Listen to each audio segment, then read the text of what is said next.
Hi everyone, my name is Liam Cleary and welcome to my course, Implementing Authentication in SharePoint 2019.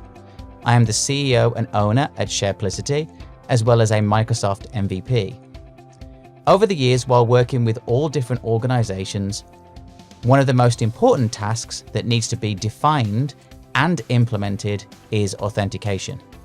In this course, we're going to walk through implementing different authentication types within SharePoint 2019.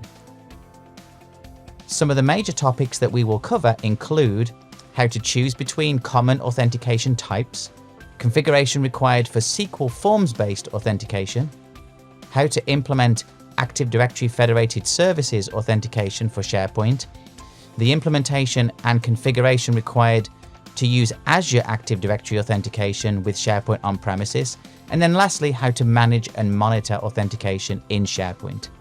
By the end of this course, you will know how to implement different authentication options into SharePoint 2019. Before beginning the course, you should be familiar with SharePoint versions SharePoint 2016, 2019, as well as SQL Server and PowerShell.